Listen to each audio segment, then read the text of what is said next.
Hello everyone, good evening. Welcome to Glance Academy. दोस्तों, कल था 22 दिसंबर 2024 को बहुप्रतीक्षित हमारी परीक्षा जो कि यूपी पीसीएस प्रीलिम्स 2024 की थी। हालांकि लड़खड़ाते लड़खड़ाते मार्च से जुलाई, अक्टूबर, दिसंबर और फाइनली 22 दिसंबर को ये परीक्षा आयोजित भी की गई और सुचारू रूप से संपन्न भी हो गई। साथ ही साथ नकल विहीन हुई, पारदर्शिता के साथ हुई। ये बहुत अच्छी बात है कि चलिए हमारे प्रशासन और अध्यक्ष महोदय जी ने इतनी तो कृपा दिखाई कि भाई साल भर से बच्चे परेशान थे, लेकिन परीक्षा जो है कि नकल विहीन कराने में सफल रहे, जिससे जो भी बच्चे विद्यार्थी परीक्षा देने गए थे उनको इस चीज का कोई नुकसान नहीं हुआ। लेकिन मैंने आपसे कल भी टेलीग्राम पे पोस्ट किया था कि सबसे पहले आप लोग अपने अपने घर को जाइए, जहां भी आपको जाना है गंतव्य स्थल पे जाइए, अपने कमरे पे जाइए। फिर उसके बाद हम आज के दिन, मतलब आज मंडे है 23 तारीख की, यहाँ पे पेपर का एनालिसिस करेंगे। तो आज हम इसी पे चर्चा करेंगे कि क्या आगे 2025 के लिए जो आपका यूपी पीसीएस प्रीलिम्स होने वाला है मई जून में जब भी हो, या फिर समीक्षा अधिकारी का परीक्षा जो होने वाला, उसके लिए क्या मैसेज आयोग ने दिया है। और बहुत सारे लोगों ने आंसर की भी मिला ली होगी, बहुत सारे लोगों ने जो है कि कट ऑफ भी देख ली होगी, बहुत सारे हवाबाजी करने वाले भी चैनल पे देख लिया कि यहाँ पे क्या क्या चीजें, वो सारी चीजें। लेकिन मैंने कहा था कि दिमाग को शांत रखिए, 2-3 दिन में सब कुछ क्लियर हो जाएगा। लेकिन वो होता ना कि ये दिल नहीं मानता है। तो भाई सबने देखा अलग अलग बातें, और मेरी भी कम से कम बहुत सारे लोगों से बात हुई फोन पे भी, लेकिन सभी से बात नहीं हो सकती थी क्योंकि इतना समय भी नहीं है कि मैं सबसे बात कर पाऊं, और ना ही बहुत सारे लोगों के कांटेक्ट थे।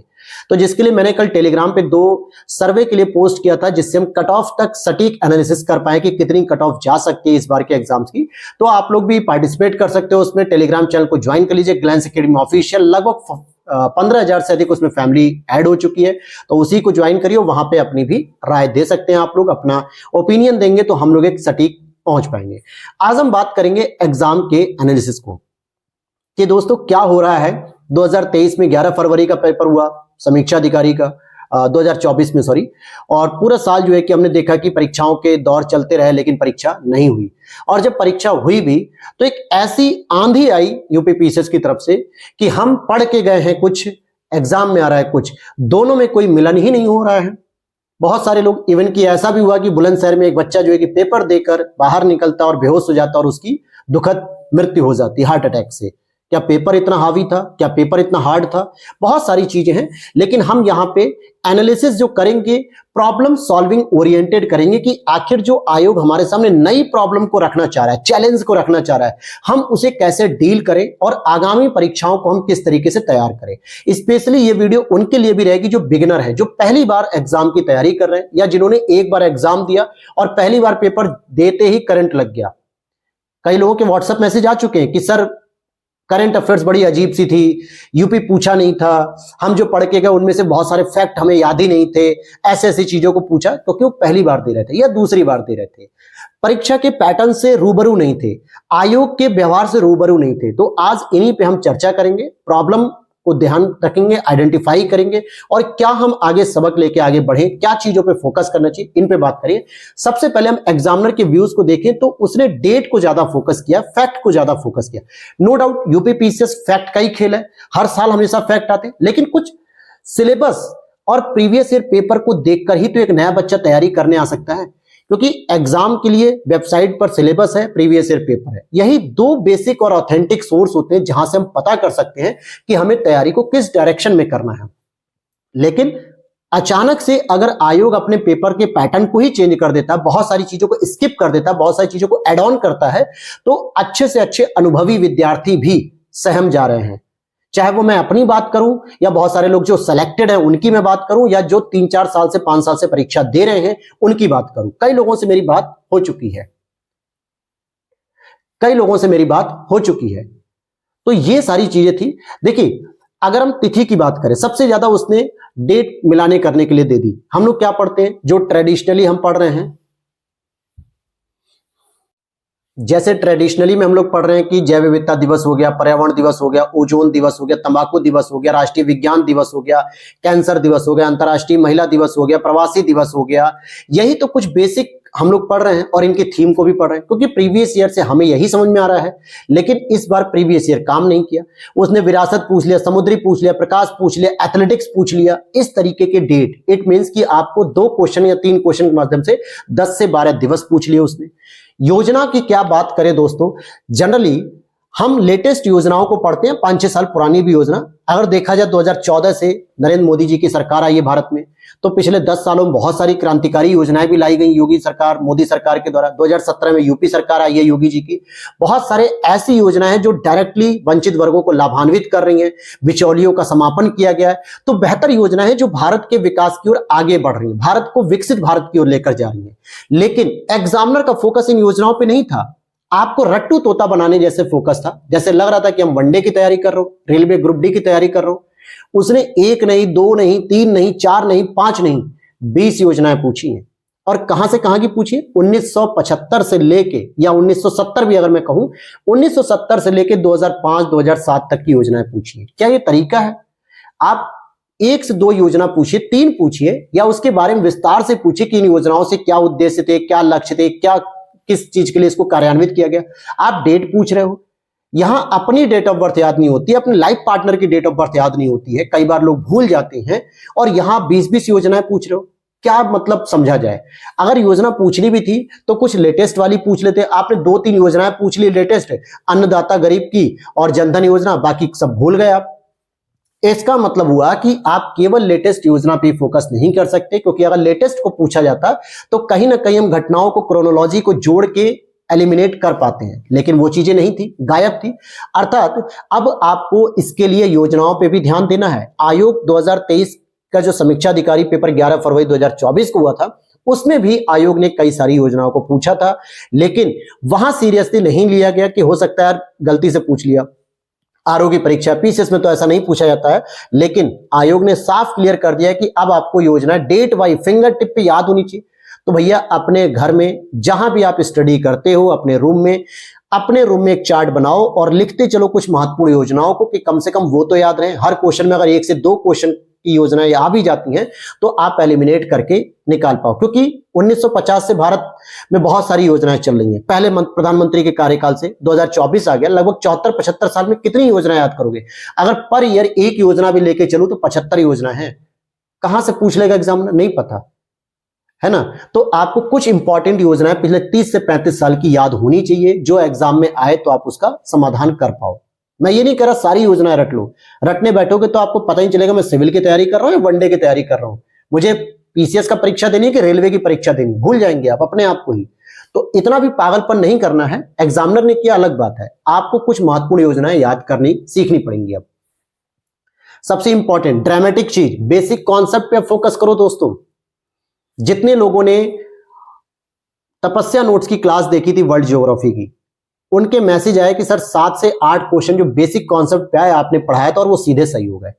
क्योंकि आप लोग भी बुक्स पढ़ते हो, ऐसा नहीं, बहुत सारी कोचिंग के क्लासेस पढ़ते हो, बहुत सारी यूट्यूब पे वीडियोस देखते हो, बहुत सारी किताबें पढ़ रहे हो, नोट्स पढ़ रहे हो, लेकिन डिपेंड करता है कि आपने कितना समझा। वर्ल्ड ज्योग्राफी में अगर मैं फैक्चुअल इंफॉर्मेशन वाली चीजों को छोड़ दूं, नदी पर्वत पहाड़ सब छोड़ दूं, लेकिन बेसिक कॉन्सेप्ट पे जैसे प्रश्न है जेट स्ट्रीम, मैंने पढ़ाया था जेट स्ट्रीम के बारे में, रिलेटिव ह्यूमिडिटी टेम्परेचर के रिलेशनशिप के बारे में पूछ रहा है, वाष्पीकरण और एब्सोल्यूट ह्यूमिडिटी के रिलेशनशिप में पूछ रहा है। ये सभी मैंने प्रेसिपिटेशन वाले टॉपिक में पढ़ाया भी है। आप आज भी देख सकते हैं वीडियो में जाके, तपस्या नोट्स में जाइए, वर्ल्ड ज्योग्राफी की 20-21 क्लासेज है, मैराथन में देखो, मिल जाएगी आपको। हिमालयन प्लेट यूरेशियन प्लेट के टकराव को पूछा जा रहा है, टेक्टोनिक प्लेट की थ्योरी जो शुरू के 3रे लेक्चर में मैंने डील किया था। यूरोपीय जलवायु पूछ रहा है, शीत ऋतु में वर्षा जो मैंने बताई थी। भूमध्य सागरीय जलवायु के बारे में पूछ रहा है, 35 से 45 डिग्री के बारे में, कैसे जो है कि शीत ऋतु में जो है कि दक्षिणी जो वायुदाब होता है, पेटी होती है, वो ट्रांसफर हो जाती है साउथ में, नॉर्थ में उसके क्या इंपैक्ट पड़ते हैं, ये सभी चीजें। एनवायरमेंट में अगर आप देखोगे तो वो भी आपकी कॉन्सेप्चुअल चीजें पूछ रहा है, जो मैंने पढ़ाया भी एनवायरमेंट में तपस्या नोट्स के तहत, कि अम्लीय वर्षा के प्रदूषण के रूप में पूछा जा रहा है। फिर वही बर्टलैंड रिपोर्ट को पूछ रहा है, पारिस्थितिकी निकेत, इकोलॉजिकल नीचे जिसे हम लोग कहते हैं। बहुत अच्छे से मैंने एग्जाम्पल दिया था कि अगर आपके घर में 6 भाई बहन हैं, सबके अपने अपने एक रूम होते हैं, मम्मी का रूम अलग, पापा का अलग, भाई का अलग, बहन का अलग, कोई किसी के रूम में प्राइवेसी को डिस्टर्ब करता है तो बहुत सारी प्रॉब्लम होती है, ये सब भी मैंने डील किया था। वहीं प्रवाल विरंजन कैसे होता है, कोरल ब्लीचिंग, बायोटिक सक्सेशन, और तो और इकोनॉमी को देखो यार, सारा यूपी बजट गायब, सेंट्रल बजट गायब, क्या कर सकते हैं, सीधे बेसिक पूछना शुरू कर दिया। अरे मजाक कर रहे हो यार तुम, इकोनॉमी में बच्चा रट के जा रहा है, यूपी के बजट, सेंट्रल बजट जा रहा है, यूपी की कुछ घटनाएं पढ़ के जा रहा है, आप पूछ दे रहे हो जो है कि उससे स्टैटिक पोर्शन की जगह बेसिक कॉन्सेप्ट कहां से पढ़ा जाए। तो भैया बेसिक कॉन्सेप्ट पे भी मैंने जो एक क्लासेस कराई थी वहां से भी क्वेश्चन बहुत सारे आ रहे हैं, जैसे डॉलर आरबीआई के बीच में रिलेशनशिप के बारे में पूछ रहा है, नेशनल फूड सिक्योरिटी एक्ट, अनाज का जो उपज होता है, भारतीय अर्थव्यवस्था का स्वरूप क्या है, बैंक्स के क्रमानुसार, ये सभी चीजें पूछी जा रही हैं। तो ये ट्रेंड देखने को मिल रहा है कि अब आयोग आपको स्टैटिक के साथ तैयार कर रहा है कॉन्सेप्ट के लिए। अगर आप सोचते हो कि केवल फैक्ट रट के सिलेक्शन हो सकता है तो शायद अब उस पीढ़ी से निकलिए। वो पीढ़ी, वो प्रजाति जो 2010, 12, 14 तक पाई जाती थी, पिछले 10 साल पहले ही खत्म हो रही है। धीरे धीरे अब ये कॉन्सेप्ट की तरफ बढ़ रहे हैं। आप देखो इंडियन ज्योग्राफी में लाल मृदा, कपास की खेती, जूट की खेती और भी कई सारे प्रश्न जो फैक्चुअल नहीं पूछ रहा है, सहायक नदी पूछ लिया, कुछ नहीं, स्टैटिक के साथ करंट और बेसिक अगर आपका तैयार है तो आप कर पाओगे। जिसके लिए मैंने अपनी तरफ से डिसीजन लिया है कि अब मैं तपस्या नोट्स अगले 1 से 2 दिन में शुरू करूंगा। जो सब्जेक्ट रह गए हैं, चाहे वो एंशिएंट हिस्ट्री के बाद मिडिवल हिस्ट्री हो, मॉडर्न हिस्ट्री हो, या फिर आपकी ज्योग्राफी हो, या आपकी वर्ल्ड ज्योग्राफी तो कंप्लीट है, इकोनॉमी है, साइंस है, इन सभी चीजों को मैं शुरू करने वाला हूं। तपस्या नोट्स के ऑलरेडी कुछ क्लासेस कंप्लीट हो चुके हैं, कुछ सब्जेक्ट भी कंप्लीट है, प्लेलिस्ट में जाके देख सकते हो। वहां से आपको समझ में आएगा हैंड रिटन नोट्स के माध्यम से कितनी स्टैंडर्ड तरीके से मैंने चीजों को समझा है। हालांकि किताबें आप भी पढ़ रहे हो, यूट्यूब पे बहुत सारी चीजें आप लोगों ने देखी होगी या बहुत सारे कोचिंग के कोर्सेज भी लिए होंगे, लेकिन ईमानदारी से देख लेना एक बार उस तपस्या नोट्स की क्लास को और फिर अपने कोर्स को।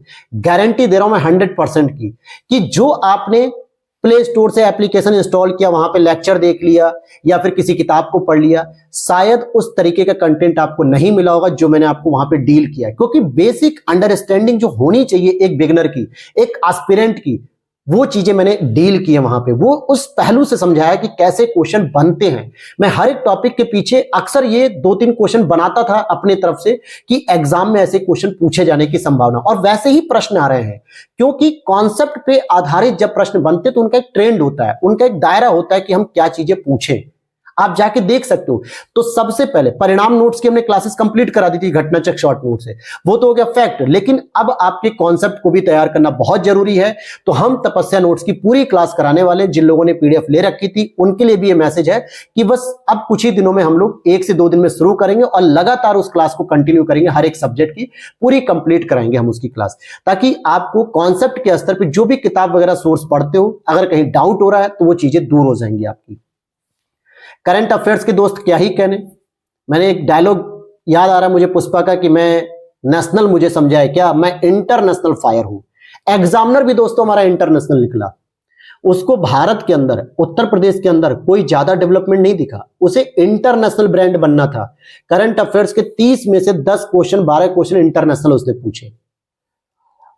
कैसे पूछे? भारत नेपाल का संबंध पूछ रहा है, भारत ऑस्ट्रेलिया के व्यापार पूछ रहा है, 2 प्रश्न ऑस्ट्रेलिया, भारत थाईलैंड का पूछ रहा है, भारत फिलीपींस पूछ रहा है, ग्लोबल साउथ वाइज पूछ रहा है, मॉरिशस के साथ संधि पूछ रहा है, परमाणु संधि पूछ रहा है, सैनिक अभ्यास पूछ रहा है, लूनर जापान का पूछ रहा है, बौद्धिक संपदा पूछ रहा है, दक्षिण कोरिया का कोहिमा संग्रहालय। मतलब इंटरनेशनल ब्रांड बनने की चुल्ल लगी हुई है। यहां भारत में हमें उत्तर प्रदेश के अंतर्गत एक अधिकारी बनना है तो कम से कम उत्तर प्रदेश की नीति पूछ लेते। यूपी में क्या हमारे योगी जी ने कम नीतियां चालू की? बहुत सारी नीतियां, बहुत सारे हमने फैक्ट पढ़े, बहुत सारे कॉन्सेप्ट पढ़े यूपी के अंतर्गत पॉलिसीज में, लेकिन हमारे एग्जामिनर को मिल रहा है इंटरनेशनल। लगता है कि या तो एग्जामिनर आईएफएस की पोस्ट पर रह चुका है, या जो है कि उसकी इच्छा थी कि मैं एक फॉरेन सर्विस को अचीव करूं, तो उसने यहीं पे हमारे से पूरे के पूरे इंटरनेशनल। अरे भाई, करंट अफेयर्स का एक तरीका होता है कि देश के अंदर, राज्य के अंदर जो नई नई गतिविधियां हो रही हैं, जिनसे किन लोगों को लाभान्वित किया जा सकता है, इन पे ज्यादा फोकस होता है। और जनरली आप लोगों ने भी करंट अफेयर्स में जो पढ़ा होगा, नेशनल, यूपी स्पेशल और इकोनॉमी, इन पे ज्यादा फोकस किया होगा और संक्षिप्तियों पर। लेकिन क्वेश्चन कहां से आ रहा है? इंटरनेशनल से। अगर इंटरनेशनल पढ़ा भी है तो 2-3 चीजें कि कहां आयोजित हुआ, क्या सम्मेलन था, कौन गया, कहां पे थीम है, ये सब चीजें। लेकिन पूछा कुछ और जा रहा है, पूरा डिटेल से पूछा जा रहा है। तो यहां पे एक चीज समझ में आ गई कि करंट अफेयर्स के अंतर्गत आप अगर वार्षिकी पे निर्भर रहोगे ना तो शायद अपना नुकसान करोगे। जितने विद्यार्थियों ने मंथली मैगजीन फॉलो की, चाहे वो घटना चक्र की फॉलो की या क्रॉनिकल की फॉलो किया, किसी भी कोचिंग इंस्टीट्यूट की फॉलो की है, उनको बेनिफिट ज्यादा मिला, क्योंकि हर महीने आपको 10 से 12 टॉपिक देखने को मिलते हैं। लेकिन वार्षिकी में ये चीजें कम हो जाती हैं, 2-3 टॉपिक हर महीने में देखने को मिलते हैं, नेशनल के, 2-3 इंटरनेशनल के। क्या इतनी ही घटनाएं घटित होती हैं? हर दिन कोई ना कोई करंट अफेयर्स बनती है ना? तो सबसे बेस्ट ऑप्शन है कि कोशिश करो कि अगर अभी से भी आप पढ़ना शुरू करोगे तो पिछले 5-6 महीने के नोट्स बनाना शुरू कर दो। अगर आपको 2025 में प्रीलिम्स देना है यूपीपीसीएस का या फिर समीक्षा अधिकारी का, तो कहने का मतलब है कि वार्षिकी पे तब जाओ जब आपने मंथली पढ़ा है, बहुत अच्छे से तैयार कर रखा है, और लास्ट में एक रिवीजन करने के लिए। वरना एक वीडियो भी, एक फोटो वायरल हो रही है, एक शिक्षक हैं, प्राइमरी के टीचर हैं, मैं नाम तो नहीं लेना चाहूंगा क्योंकि मैंने उनको पहचाना है और देखा भी है उनके यूट्यूब चैनल पे। वो किसी महापुरुष की आगे जो है कि श्रद्धांजलि दे रहे होंगे। हमारे यहाँ जो प्राइमरी में त्योहार वगैरह होते हैं, चाहे पटेल जी की जयंती हो या गांधी जी को, किसी की भी, तो वह 2 फ्रेम है। उन दोनों फ्रेम में एडिटिंग के माध्यम से एक तरफ घटनासार, एक तरफ आई दृष्टि और माल्यार्पण है, यानी श्रद्धांजलि दे दी गई। क्योंकि दोनों मैगजीनों को दोबारा इन पब्लिकेशन को विचार करना पड़ेगा कि आयोग क्या प्रश्न पूछ रहा है और आप करंट अफेयर्स में क्या परोस रहे हो। बात समझने वाली है। वहीं बिहार में देखो 17-18 प्रश्न आ गए थे सीधे सीधे आई दृष्टि से। यहां आई दृष्टि से 17-18 छोड़ो, कुछ प्रश्न ही नहीं समझ में आ रहा है। 2-3 प्रश्नों के सिवाय पता ही नहीं चल रहा कि कहां से पूछा जा रहा है। ये चीजें बहुत जरूरी है। तो करंट अफेयर्स की भी लंका लगा दी इन्होंने।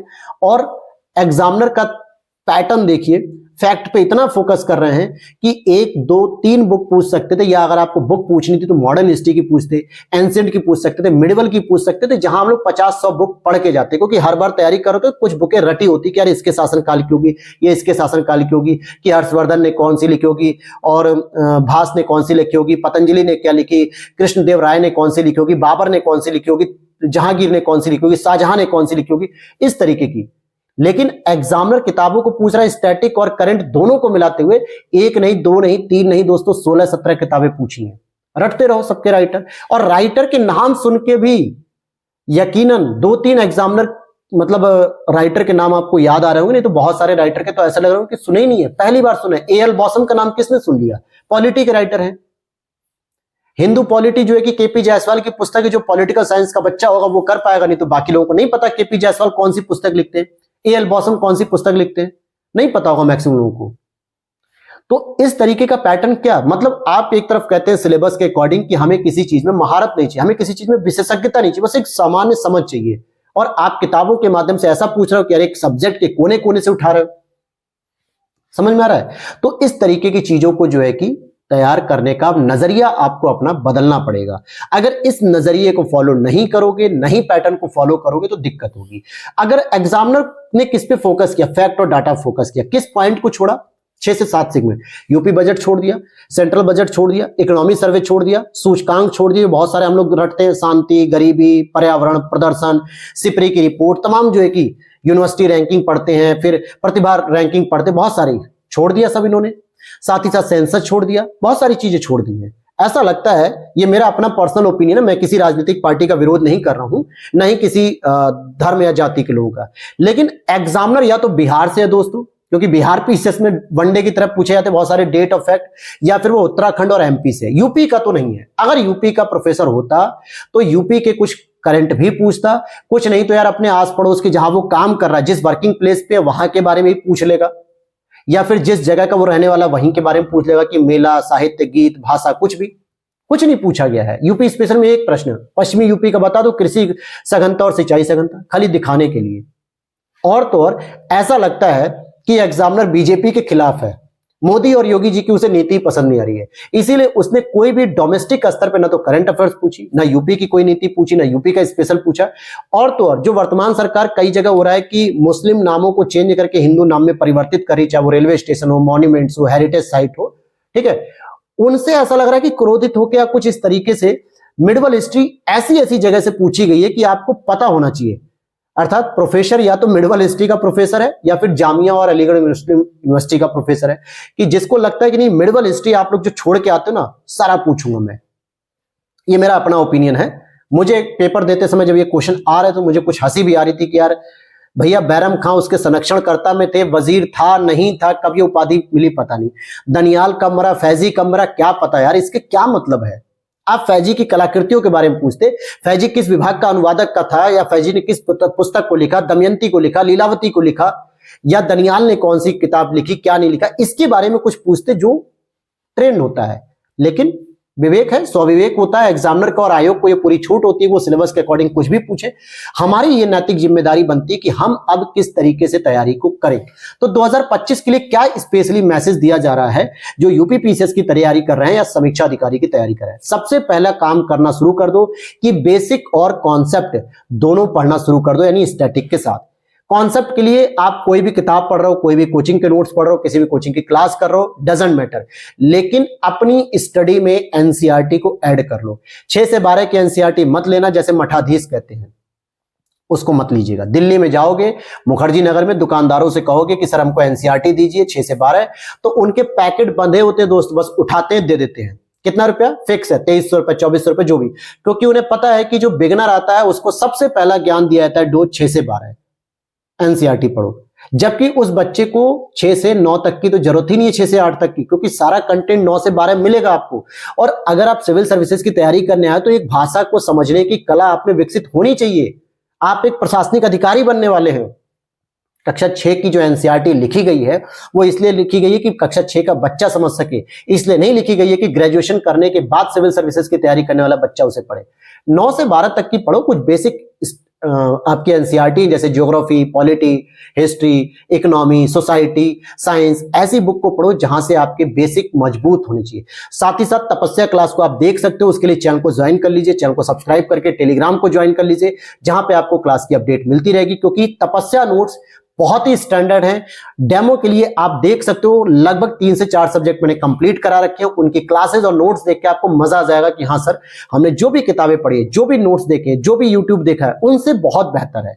और ये मैं कह रहा हूं नहीं, बहुत सारे लोगों के फीडबैक उस पर आए हुए हैं, बहुत सारे लोगों के कल भी है, और जब क्लासेस चलती थी तब भी कॉमेंट सेक्शन में आप जाके देख सकते हो, उसके लोगों के फीडबैक है, वो मेरे नहीं है, बहुत सारे लोगों की कमेंट है। वीडियो जब अपलोड हुई होगी 2 महीने 3 महीने पहले की, तब के वो कमेंट है। और जिन्होंने उस नोट्स को लेके परचेस करके पढ़ाई की, उसकी जो है कि अलग ही बात है। नोट्स कहां से मिलेंगे उसकी जानकारी जो है कि आपको उस वीडियो में मिल जाएगी, नहीं तो आप हमारे साइड में मैं व्हाट्सएप नंबर लगा दूंगा, वहां पे भी आप जाकर व्हाट्सएप मैसेज करेंगे तो वहां पे मेरी टीम आपको सारी डिटेल दे देगी, क्या प्राइस है, क्या प्रोसेस है, कैसे आपको पीडीएफ मिलेगी, कैसे क्या क्या होगा, सब कुछ वहां पे मिल जाएगा। साइड में मैं व्हाट्सएप नंबर लगा दूंगा। लेकिन अगर मैं बात करूं दोस्तों कि फैक्ट के लिए क्या करना चाहिए, तो फैक्ट के लिए भैया या तो घटना चक्र कोई एक बुक पकड़ लो, घटना चक्र पूर्वालोकन, फैक्ट को रटते रहो, या फिर परीक्षा वाणी को पकड़ लो, या फिर महेश बणवाल को पढ़ लो, या फिर कोई भी एक स्टैंडर्ड बुक। लेकिन लूसेंट को छोड़ दो यार, अब लूसेंट मतलब क्या ही कहूं मैं, कोई इस तरीके की बुक नहीं रह गई है, क्योंकि बिहार के दरोगा, टीचिंग एग्जाम, वनडे एग्जाम, पटवारी वगैरह के लिए होती है, वो यूपी पीसीएस के लिए नहीं रह गई है, पहले बता रहा हूं। आप कहोगे सर दिवस तो वहीं से आए थे, आप ये कह सकते हो भाई, एक क्वेश्चन के लिए या साइंस के 1-2 क्वेश्चन के लिए आप पूरी लूसेंट रटते हो, उससे बेहतर है कि आप बड़वाल जी की पुस्तक पढ़ लो, या फिर जो एक परीक्षा वाणी की पढ़ सकते हो। मैं मानता हूं कि मैंने खुद कुछ महीनों पहले कहा था कि परीक्षा वाणी ज्यादा फोकस करने की जरूरत नहीं है, लेकिन जब ट्रेंड ही हमें यह बता रहा है कि भैया लूसेंट जैसी फैक्चुअल बुक से काम नहीं बनेगा, आपको परीक्षा वाणी पे काम करना पड़ेगा, घटना चक्र पे काम करना पड़ेगा, या फिर महेश बणवाल जैसी पुस्तक है, और भी कई सारी मार्केट में फैक्चुअल और ऑथेंटिक बुक है, उस पर काम करना पड़ेगा, तो फिर मैं वही बुक तो सजेस्ट करूंगा ना। ऐसा थोड़े है कि जो डिमांड हो रही है आयोग की और मैं उस चीज को आपको मना कर दूं, ऐसा नहीं हो सकता ना। जैसे जैसे डायनेमिक हो रहा है आयोग, हमें भी अपनी स्ट्रेटजी में थोड़ा थोड़ा परिवर्तन करना पड़ता है, ये मजबूरी है, नहीं करेंगे तो फंस के रह जाएंगे चक्रव्यूह में। तैयारी, प्रीलिम्स, मेंस तैयारी। हाँ, मेंस से याद आया कि मेंस के लिए बहुत सारे लोगों के मैसेज आते हैं कि सर मेंस की तैयारी शुरू कराइए, कैसे हमें करनी होगी, कहां से नोट्स होंगे। लक्ष्यभेद नोट्स हमारे सीरीज चलती है मेंस की, बहुत सारे लोगों ने भी उसको परचेस किया, उसके फीडबैक वगैरह दिए। हालांकि यूपी की डिमांड थी, तो यूपी का पेपर 5 तैयार हो चुका है, पेपर 6 पे काम चल रहा है। अगले 1 हफ्ते में जो है कि पेपर 6 भी तैयार कर लूंगा, तो पेपर 5 और 6 की एक साथ ही जो है कि उसकी क्लासेस भी शुरू करूंगा। बाकी मेंस के लिए अलग से हम लोग वीडियो में डिस्कस करेंगे, तपस्या के लिए एक अलग से वीडियो में हम डिस्कस करेंगे कि तपस्या नोट्स कैसे आपके बेसिक कॉन्सेप्ट को मजबूत करेगी। तब तक आप प्लेलिस्ट में जाके हमारे तपस्या के जितने भी सब्जेक्ट मैंने कंप्लीट कराए उनको एक बार देखिए, समझ में आ जाएगा कि हाँ वो कैसे यूपीएससी के साथ साथ यूपी पीसीएस के लिए भी यूजफुल हैं। आप उसे देख सकते हो वहां पे जाके, प्लेलिस्ट में फ्री पड़ी हुई है क्लास, ठीक है। तो ये सारी चीजें थी जो मुझे आपसे डिस्कस करनी थी, एनालिसिस करनी थी, और बहुत सारी चीजों का मैंने समाधान प्रस्तुत करने की कोशिश की है। फिर भी अगर आपकी कोई क्वेरीज हो तो आप जरूर कमेंट सेक्शन में पूछ सकते हैं, या फिर हमारे कमेंट सेक्शन में आप पूछ लीजिएगा, वहां पे मैं रिप्लाई भी देता हूं, क्योंकि आप देख सकते हो लगभग हर कमेंट का मैं रिप्लाई भी करता हूं। तो आप लोग अपनी क्वेरीज पूछ सकते हैं। और मुझे पता है इस वीडियो को देखने के बाद बहुत सारे मेरे हेटर्स भी होंगे जो मुझे ट्रोल करने की कोशिश करेंगे या हवाबाजी वाली बात करेंगे, तो मुझे उससे फर्क नहीं पड़ता है। लेकिन हाँ, वो वाला डायलॉग मत लगा देना अरोड़ा वाला, गौरव अरोड़ा की, मुझे फर्क नहीं पड़ता है। मुझे फर्क पड़ता है, लेकिन आपके जो नेगेटिव कमेंट होते हैं उनसे मैं देखता हूं कि मेरी जो कमी है उसको मैं कैसे सुधारूं, और मैं अपने आप को और बेहतर करने का प्रयास करता हूं ताकि आपके लिए और बेहतर काम कर सकूं। लेकिन ट्रोलिंग वगैरह से मुझे कोई फर्क नहीं पड़ता है, क्योंकि जब आप आगे बढ़ने लगते हैं, आप एक सकारात्मक ऊर्जा के साथ पॉजिटिव रूप से अपना काम करते हैं ईमानदारी से, तो बहुत सारे लोग होते हैं दुनिया में टांग पकड़ के पीछे खींचते हैं दोस्त। अगर हम उनके चक्कर में रहेंगे तो फिर आप लोगों को सेवा नहीं दे पाएंगे, आप लोगों के लिए काम नहीं कर पाएंगे दिन रात। तो ये सारी चीजें हैं। तो मिलते हैं नेक्स्ट वीडियो में। वीडियो अच्छी लगी तो लाइक करना और टेलीग्राम को ज्वाइन कर लो, वहां पे जाके अपनी रिव्यू दीजिए पोल में जो है कि मैंने जो पूछा है, ताकि हम लोग कट ऑफ तक सटीक पहुंच पाए। तो जय हिंद, जय भारत।